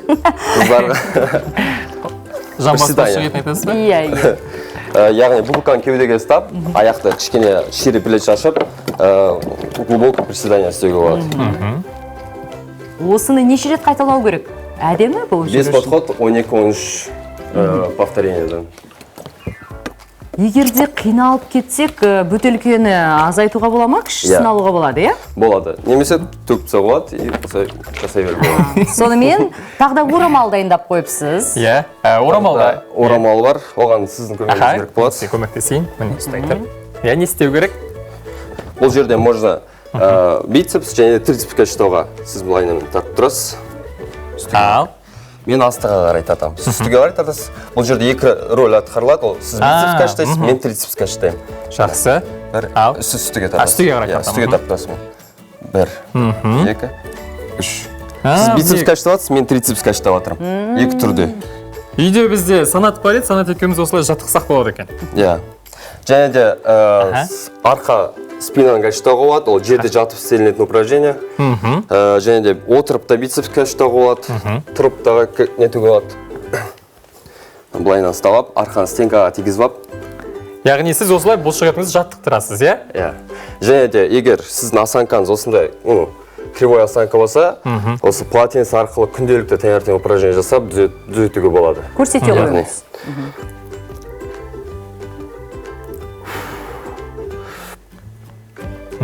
Жаттығулар еш қиын емес, е? Иә. Еш қиын емес, күнделікті 30 минут, 45 минут бөліп отыратын жаттығулар бұл. Кейбір фитнес тренерлар бар, который мен білетін. Солардан сұрап кеңесін алдым.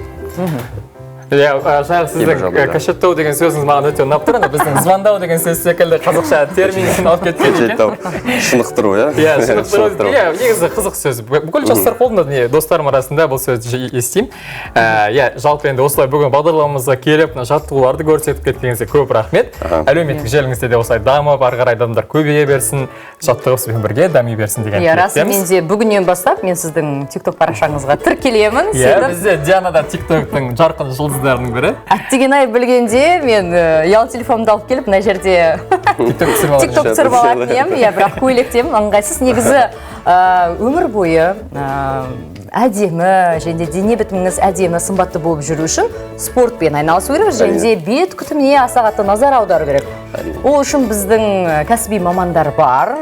Бетке қалай күтім жасау керек, бетті қалай ылғалдандыру керек, соның барлығын толыққанды айтып берген қымбатты көрермен қыздар, экранға жақынырақ жайғасып отырыңыздар.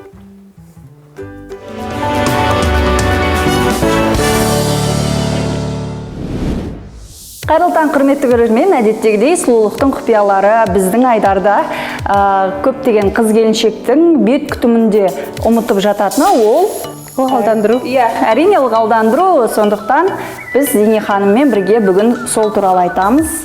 Қайырлы таң, Назерке. Ылғалы жоқ қорегі жоқ теріге ең бірінші төнетін қауіп ол әжім. Сонымен қатар құрғақ теріге екінші төнетін қауіп ол бізде дақ.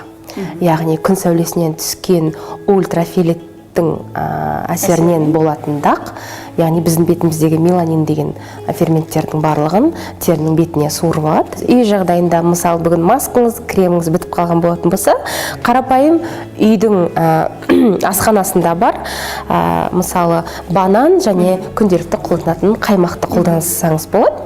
Яғни кез келген банан, бұл банандар жаңағыдай қатты пісіп кеткен болса да ешқандай қаупі жоқ. Бұл енді майлы теріге де бола береді ғой, иә? Майлы теріге де болады, құрғақ теріге де және комбинирленген және қалыпты теріге де болады. Саз балшықтарды мен мүлдем қолданбауды айтамын. Яғни мен мүлдем қолданбауды өтінемін. Себебі бұл саз балшықтар бетке қонғаннан кейін сіз оны үй жағдайында мүлдем түбегейлі жуып тастай алмайсыз. Яғни жаңағы цемент қатып қалған сияқты беттің тесіктерін, яғни пораларын барлығын бітеп тұрады. Бұл бір банан бір бетке ылғалдандыруға келеді. Яғни сіз таңертеңде немесе кешке де қолдануыңызға болады. Яғни қатты шаршап келген кезде немесе және бір қандай да бір керемет бір кездесуге бара жатсаңыз, бетіңіздің жарқырауын талап етсеңіз, осыларды қолдансаңыз болады. Бетті тыныштандырады. Ал қаймақтың рөлі қандай бұл жерде? Құрғақшылыққа ең бірінші көмектесетін осы сүтті тағамдар ғой. Менің қолымда банан мен қаймақ бар деп мүлдем әртүрлі бетті жуатын косметикалар мен кремдерді ұмытып кетуге болмайды. Көмекші құрал ретінде пайдалануға болады, және міндетті түрде аллергияның бар жоқтығын ескеру керек, иә? Әрине.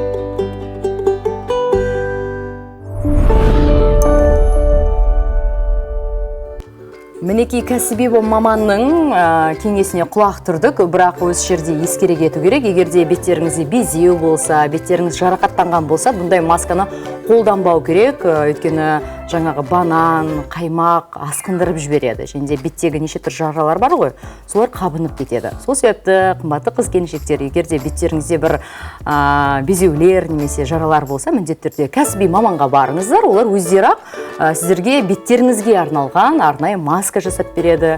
Оның ішінде қышқылы бар, неше түрлі кремдер дайындап береді. Оны бетіңізге жаққанша өзіңіз жей салыңыз деген сияқты әңгіме ғой. Негізі қазір кезде бүкіл жағдайлар жасалған ғой. Кремнің түрі бар, және де бағасы да арзаны қымбаты бар. Сол себепті қаймақты одан да нанға жағып жеген жақсы. Енді нәзік жандылар тек сұлулығымен ғана емес, талантымен де әлемді мойындатып жүр. Мысалы, ақш-та тұратын жерлесіміз Камила Дәуренова медиа саласында танымал брендтермен жұмыс жасайды. Көптеген әлемдік компаниялардың жарнамалық бейнебаяндарын жасауға атсалысқан. Толығырақ тілші баяндасын.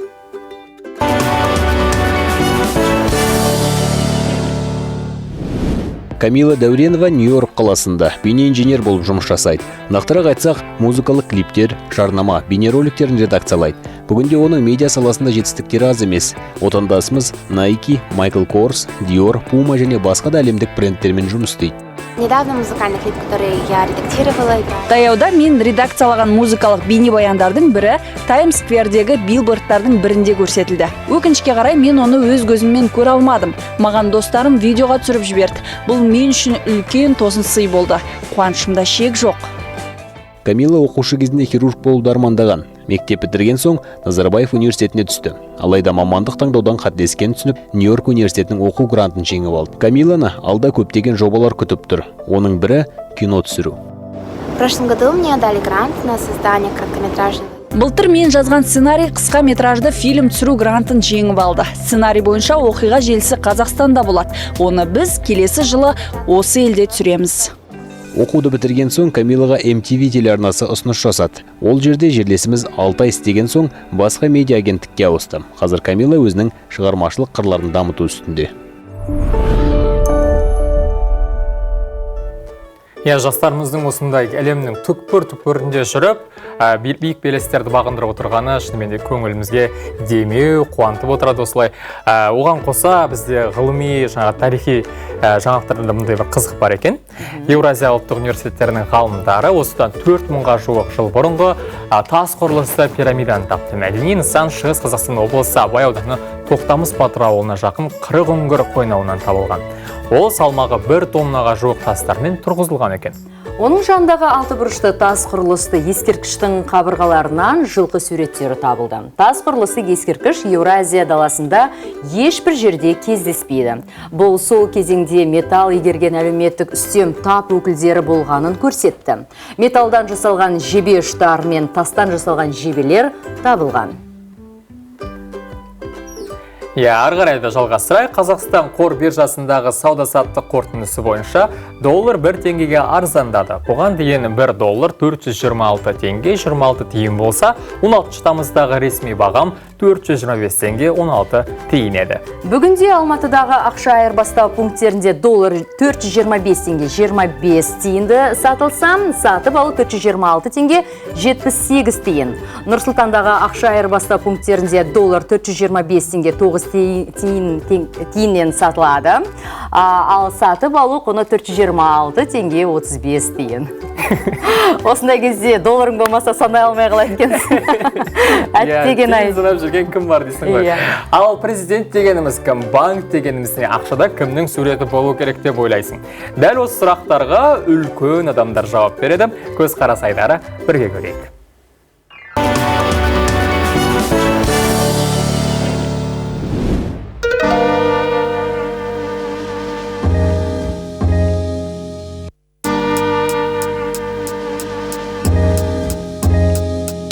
Президент дегеніміз кім?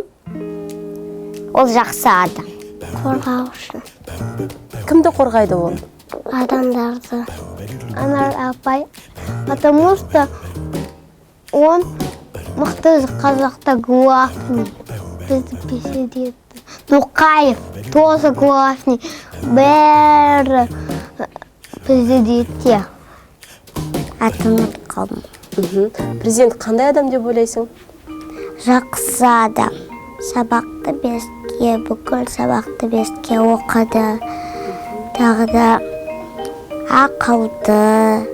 Қазақстанның главные. Бүкіл планетадан самый жақсы. Көп оқыды кішкентай кезінде. Потом ақылды болған. Көп адамдарды сыйлаған Қасым-Жомарт Тоқаев. Президент Қасым-Тоқаев. Қасым-Тоқаев еді. Главное, Қасым-Тоқаев екен үй болады. Қасым-Тоқаевды лошадкада бар. Білесің бе сен банктың не екен? Білмейсің бе?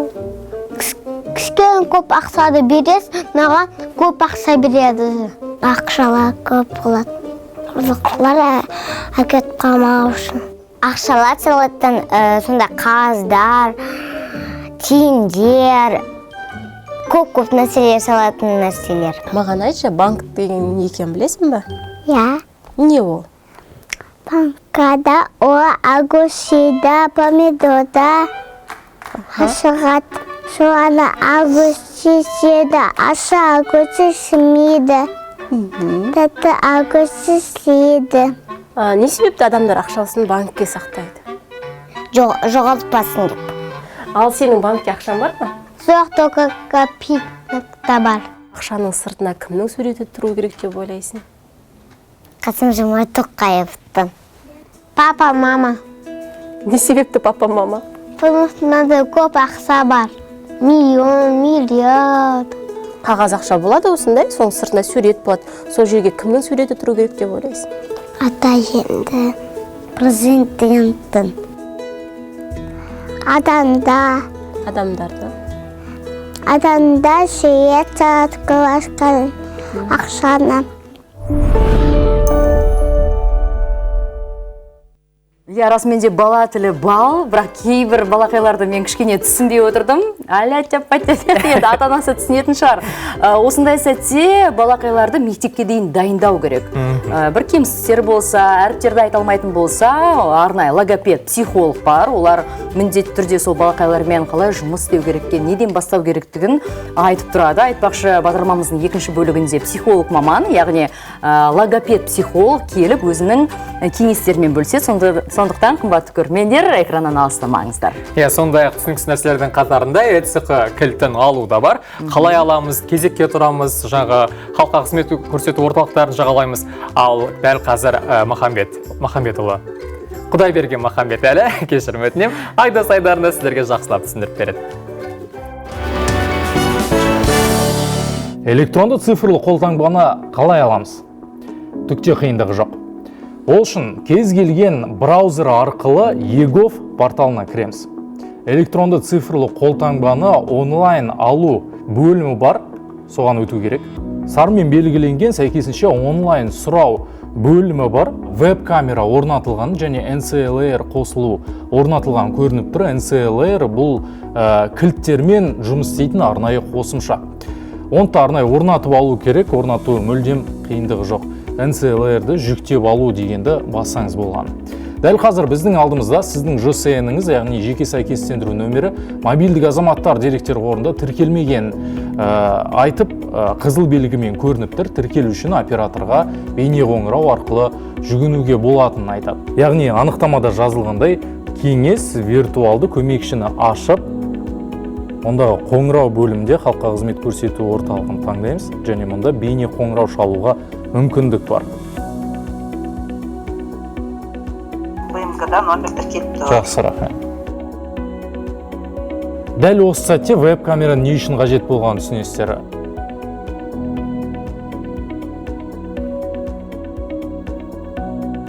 Яғни электронды цифрлы қолтаңба кілтін сақтау орнын таңдауымыз қажет. Бұл сәйкесінше дербес компьютер жолында көрсету керек. Және ең соңғы біздің жасайтын жұмысымыз құпия сөзімізді жазуымыз керек. Құпия сөз форматы қандай болу керек? Мысал көрініп тұр. Біз енді жаңа басында осы егов порталына кірген кезде тіркеу немесе кіру деген батырма тұр еді. Сол бойынша өзіміздің ақпаратымызды жазып кіруге тырысайықшы енді. ЭЦХ арқылы кіру, сертификат таңдаңыз дейді, яғни сертификат таңдау бөлімінде жаңағы біздің ЭЦХ кілтін қайда сақтадық, сол арқылы ғана ала аламыз. Құпия сөзді жазу ғана қалды.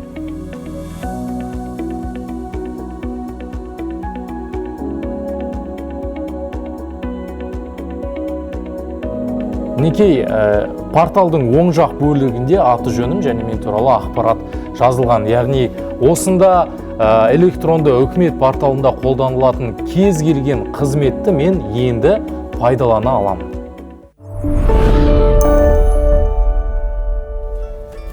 Дәл қазір сөз кезегі Айбат жаңалықтар қызметінде Айбек. Рахмет әріптестер, эфирде Айбат жаңалықтары.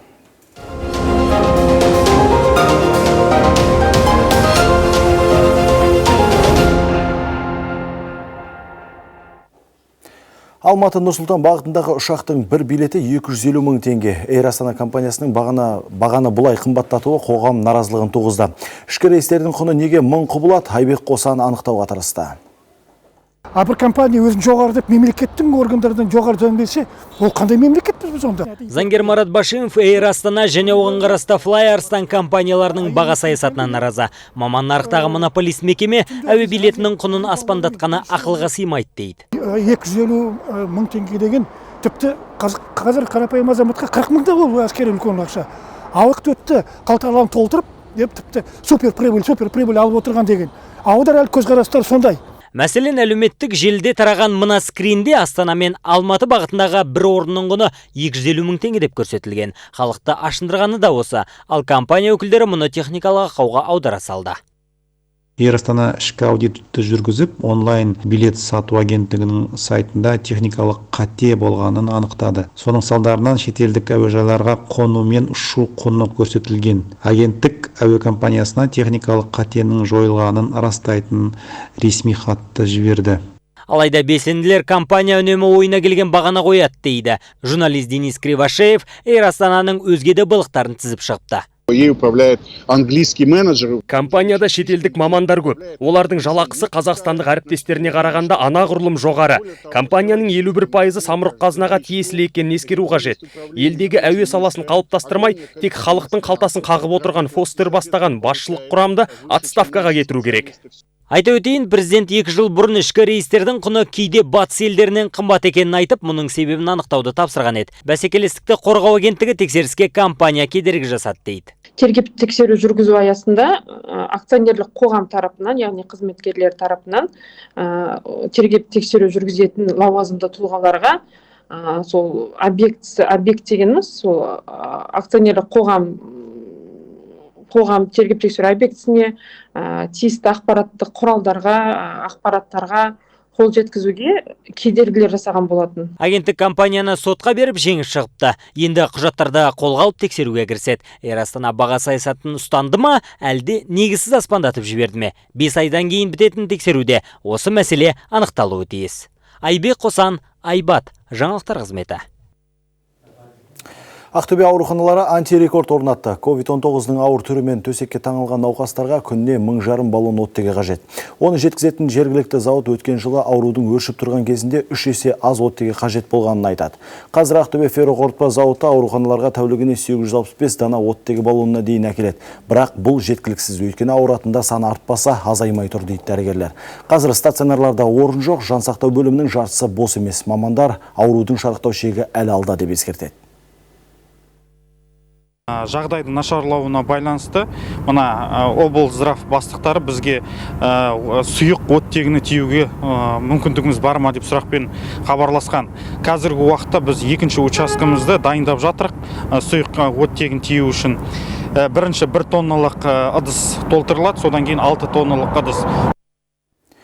Елордада өкпесі 93% зақымданған әйел босанып емделіп шықты. Науқас коронавирусты жүктіліктің 37-38 аптасында жұқтырған.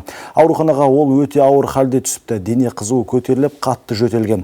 Аяғы ауыр келіншектің жағдайы бала босанғаннан кейін тіпті қиындапты. Дәрігерлер оны өкпені жасанды желдету аппаратына қосқаннан кейін ғана беті бері қарай бастаған. Енді туған сәбидің де жағдайы жақсы десе де, ақ халаттылар бұл науқастың толығымен емделіп шықты дегенді білдірмейді деп отыр. Алдағы уақытта ол бақылауда болады.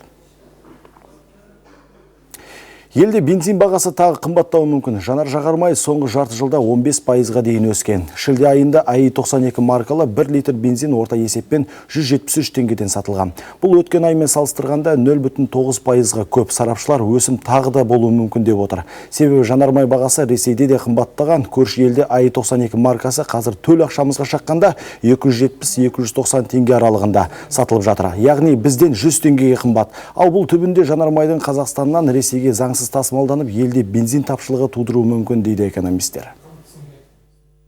Біздегі контрабандалық жолмен біздің отандық бензиндерді заңсыз айналымға шығарып, өздеріне қымбатқа сату сияқты фактылар, яғни контрабандалық жолдарда қалыптасып отырғандығы белгілі.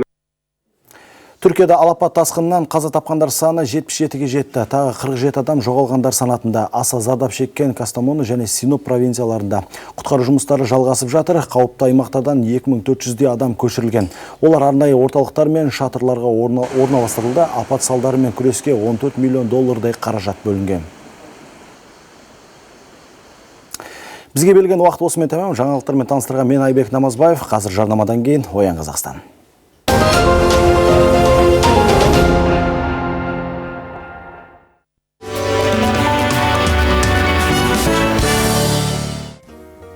Оян Қазақстан, көңіл күйлеріңізді көтеріңіздер. Әні міне дегенше 1 сағат 40 минут өте шығыпты. Мен байқамай қалыптым. Расымен де бүгінгі бағдарламамыздың қонақтары өте ерекше.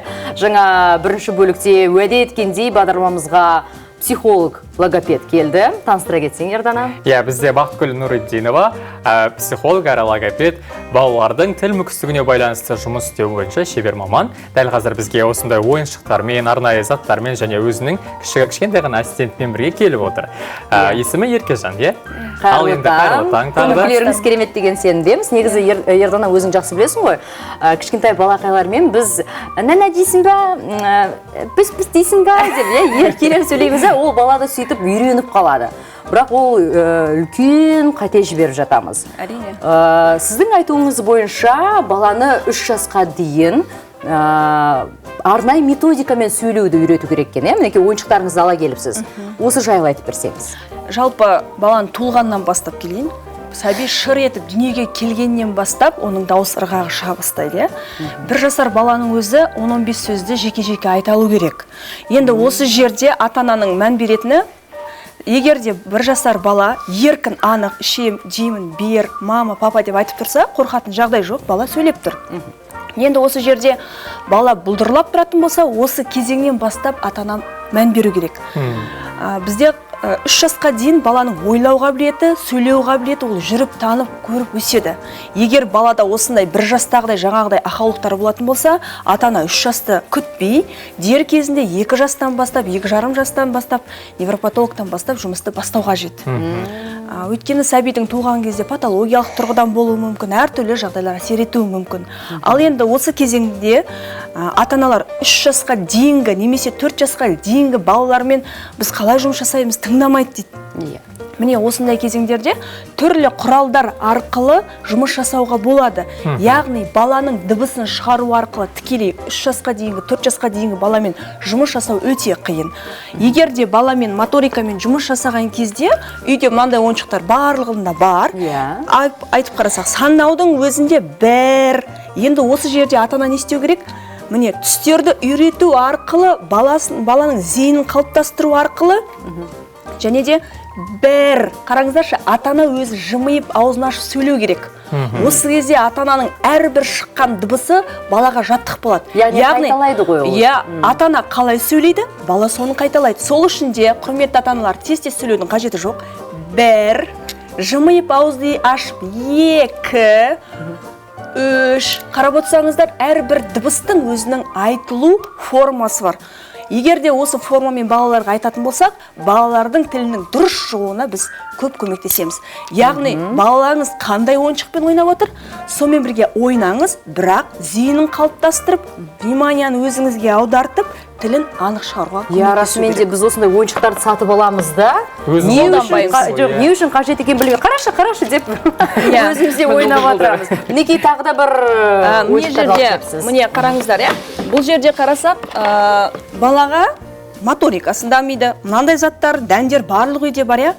Бала ұстаған кезде дыбысты есту арқылы, оны ұстап көріп тану арқылы зейін аударылады. Ең бастысы баланың зейінін кішкентайынан бастап дұрыс қалыптастыра берсек, ол бала ертеңгі күні міне сабақтың дұрыс қалыптасуы, оқуы, қабылдауы, есте сақтау қабілетінің барлығы осыдан басталады. Яғни ұстау арқылы. Логопедияда өзімнің жалпы әдістемелігім бар. Мысалы, логопедия формула, ата-аналар айтады, сіз үйретіп жатырсыз, 3 жасар бала тыңдамайды дейді. Мен айтамын, құралдар, кез келген құралды пайдаланыңыз. А, Еркежан бірге айтайық, жымиямыз. А, О, У, И, Бұл 3-ке дейінгі балаларға арналған жаттығу. Жоқ, бұны мектеп жасындағыларда, үлкен балаларда айта береді. Себебі әрбір дыбыстың өзінің айтылу формасын біз осылай үйренетін боламыз. Себебі енді қараңыздар, үлкен балаларға тікелей үйретеміз, жаңа Еркежан айтқандай, ал кіші балаларға О, құрметті аталар, үйде ойыншық жоқ деп қарамаңыздар. Мүмкін сіз 6 қасық қойып қоясыз. А, О, У, И, Күріш, неше түрлі дәндер. Енді дыбыста бұл алғашқы шығулар. Енді екінші дыбысты шығару керек. Аба, оба. Үстіне екінші заттарды біз қоя береміз. Мысалы, міне, аба. Баланың көру, тану процестерін барлығы зейін аударған кезде дыбыстарды шығарады. Негізі сөйлемейтін бала жоқ. Бірақ ата-ана дер кезінде оған зейін қойып, баланың дамуына үңіле білсе, кез келген бала сөйлейді. Кейде бізде осы халықта арасында 5 жасына дейін сөйлемей жүретін балалар болады. Оны еркелеп жүр ғой, ойнап жүр ғой, бала ғой деп мән бермейді. Ол ондай болудың жағдай себебі неде? Ол психологиялық физиологиялық ерекшеліктер ме? Бұның барлығы анасының түрлі жағдайлар. Анасының жүкті кезеңдегі инфекциялық аурулар болуы мүмкін. Сәбидің дүниеге келіп жатқан кездегі қазіргі вакууммен босану дейміз, жаңағы толғақты шақыратын түрлі уколдар, осылардың барлығы зиян. Мойына кіндік оралу, кесаревамен босану деп жатамыз, осының барлығы баланың сөйлеу тіліне де әсер етеді. Осыны жаңағыдай ғой, ата-ана дер кезінде өзі кішкентайынан бастап бақылап отыру керек. Енді 3 жасар бала өзі жүріп танып өсу керек, сөйлей алу керек. 3 жасар бала өз ойын еркін айтып, жалпы қиын сөздерге дейін айта білу керек. Осыдан келіп мектепке дайындықты айтып өтсем, осы мектепке дайындық бізде мысалы 5 жасқа дейін ш, с, ж, з, р, л дыбыстары көп балаларда болып жатқан бағана мен көрдім ғой сіздеріне. Балаларда осы дыбыстарға тілдері келмейді. Енді осы кезеңде біз бұл 5 жасқа дейінгі қалыптасатын дыбыс ата-ана қосымша өз үйде артикуляциялық жаттығулар, жаңағыдай дұрыс сөйлеуді үйретеді. Егер де бұл дыбыстарды 5 жасқа дейін өзі қалыптасады, оны 3 жаста барып мен балама шыны қойдырайын деп едім, 4 жаста барып рыны қойдырайын деген ол дұрыс емес. Өйткені баланың организм дайын емес. Яғни әр әріптің өзінің жасы бар, Яғни 5 жасқа дейін егер жаңағыдай дыбыстарды, қиын дыбыстарды 5 жасқа дейін айтпаса, 5 жастан кейін арнайы, яғни мамандарға апарып қойдыртады, логопед мамандарға. 5 жас пен 6 жастың арасында мектепке коррекция тілдік жүйесімен, яғни толыққанды дыбыстарды қойып, баланың зейінін қалыптастырып, психологиялық тұрғыдан оның ойлау қабілетін, қабылдауын барлығын қалыптастырғаннан кейін ғана мектепке берген дұрыс. Көп жағдайда біз осы 5 жастан 6 жасқа дейін мектепке дайындыққа тек қана мектепке дайындық тобына ғана бере саламыз, бірақ баланың физиологиясына, қабылдауына, оның тілдік жүйесіне көп мән бермейміз. Осы кезеңде ата-аналарға айтатыным, үй жағдайында мен қазір көрсетемін, қалай дайындалу керектігін. Қарсы емеспіз. Ал, Еркежан, мен жаңа сіздерге көрсеткен логопедиялық формуланы көрсетіп қойдық. Оны кез келген жастағы ата-аналар да, үлкен кісілер де қолдануға болады. Өйткені сөйлеудің аппараты әр дыбыстың өзінің формасымен сөйлеуіміз керек. Сонда бала ойын еркін айтады. Ал енді осы жерде Еркежанмен көрсетемін артикуляциялық жаттығулар. Еркежан, жымиямыз. Қолымызды ұстатамыз, кетіп. Бұны тек қана балақайлар емес, сонымен қатар жүргізушілер де қайталау керек сияқты. Екінші қол. Осы жағын тоқталып кетейініз. Осы жерде не үшін артикуляциялық жаттығуда көбінесе дейді, мен оны дұрыс құптамай. Өйткені жымиған кезде тіліміз еркінсейді. Ал қолды не үшін? Себебі біз қаламды ұстаған кезде қолды осылай ұстаймыз ғой. Ертең кейбір балалар аузы қимылдағанда қол қимылдамай қалады. Яғни бұл дұрыс әрекет емес. Бірге жұмыс істеу керек. Баланың бұл психологиялық тұрғыдан дайындау мектепке. Ертеңгі күні бала ручкамен жазған кезде, қаламмен, мұғалім диктант айтқанда ол ойымен қорытып жазалу керек. Осыған дайындық. Яғни бұл жерде логопедия мен психологияны қосып отырмыз. Бұл ат шауып келеді жаттығуы. Енді үй жағдайында тағы да доп деген жасауға болады. Онда қолымызды жұмамыз, Еркежан.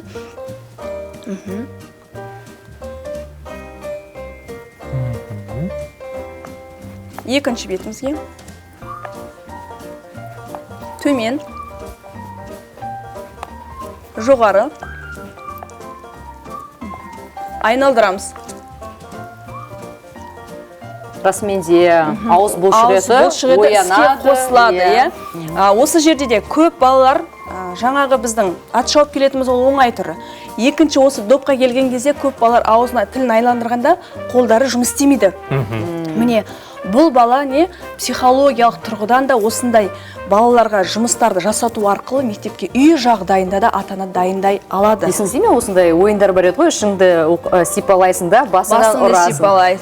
Өте қиын жаттығу, бірақ та үйреніп алсаң, кез келген сәтте бір жинақы болатын сияқтысың. Бұндай жаттығулар не үшін? Себебі баланың ойлау қабілетін аша білу. Яғни бала ертеңгі күні өз ойын айтқан кезде жақсы мидағы кейбір оянбай жатқан қыртыстарды оятуға өте тиімді жаттығулардың бірі. Бақытгүл ханым, менің ойымша тек қана балақайларға емес, сонымен қатар үлкен кісілерге де пайдалы. Өйткені бір кісілермен сөйлесең, ананы не қылып жүрші, ана не қылып тұр ғой, не қылғанда ана жерде не қылып тұр.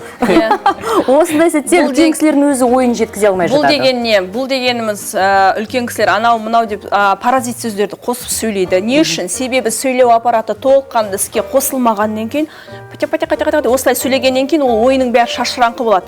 Осы жерде тағы бір деңгей айтып өтейін. Жалпы мектеп жасындағы балалар балаларға, үлкен кісілерге де өз ойын айта алмайтын болса, бір техника, я? Қызда қолын былай тұрады. Қыз Еркежан.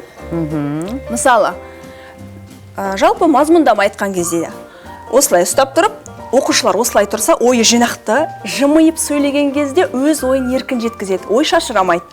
Ал ұл балаларда, міне, ұл балалар осылай тұрып, төменге, міне, осылай тұрады ғой. Міне, ойлары шашырамайды, қолдарын жинақтап, апарады, әкеледі, екінші ойды жинақтап, осылай, яғни мектеп жасындағы балаларда, үлкен кісілерде, жалпы кез келген ортада сөйлеп жатқан адамдар қолдарын білдіртпей, қатайтпай, міне осылай еркін сөйлейді. Бұл ұл балаларда.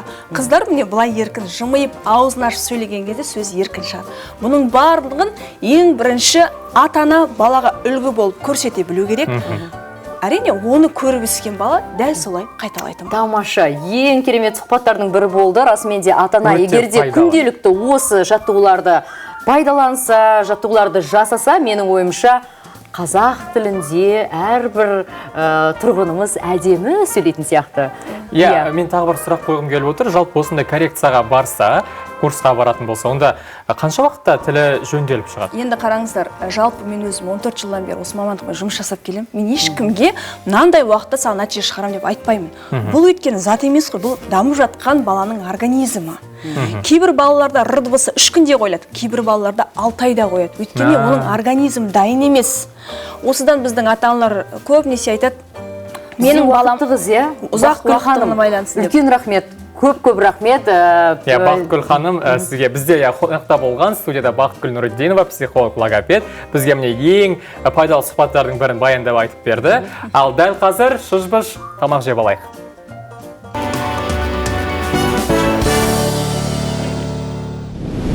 Бүгін біз ерекше дәмді әрі оңай дайындалатын ірімшік пен шпинат қосылған тауық етін әзірлейміз.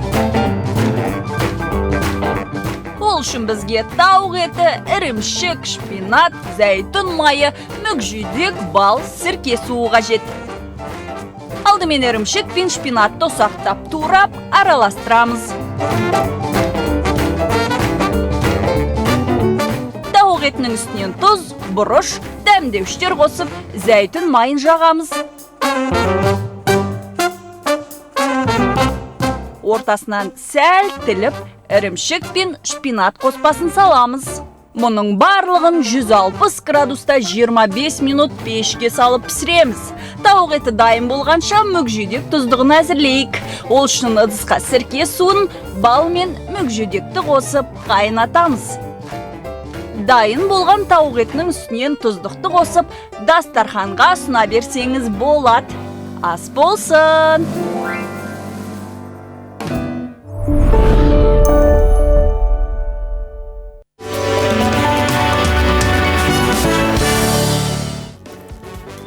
Хабарымыздың соңын қызықты жаңалықтармен жалғастырсақ, әлемде талай қызық бар. Мәселен, енді смарт сағатты күш жігеріңізді шығарып терлеген кезде қуаттап алуға болады. Сингапур технологиялық университетінің ғалымдары осындай сағат батареясын ойлап тапты. Оны 20 сағаттық электрқуатымен толтыру үшін 2 мл тер жеткілікті, ал оның көлемі 0,8 дюйм.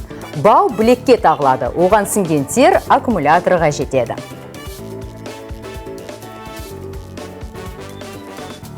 Әлемдегі ең танымал Навагия жағажайы демалушылар үшін 2022 жылы қайтадан ашылуы мүмкін. Бұған дейін Навагия жағажайына жыл сайын миллионға жуық турист келетін, ол Грекияда Акрополистен кейінгі екінші танымал суретке түсетін орын болды. Бірақ 2018 жылдың қыркүйегінде бұл жерде көшкін болып, билік жағажайды жабу туралы шешім қабылдады. Бұл жер әлемдегі ең танымал жағажайлардың 10-тоғына кіреді. Мұнда 40 жыл бұрын батып, жағаға қайта шығып қалған ескі кеме бар. Сонымен, қымбатты көрермен, бүгінгі бағдарламамыз көңілдеріңізден шықты деген сенімдеміз. Ертеңге тағы да маңызды, керекті ақпараттарды дайындап қойдық. Сол себепті таңғы 7-де 7-ші арнада кездескенше. Сау болыңыздар.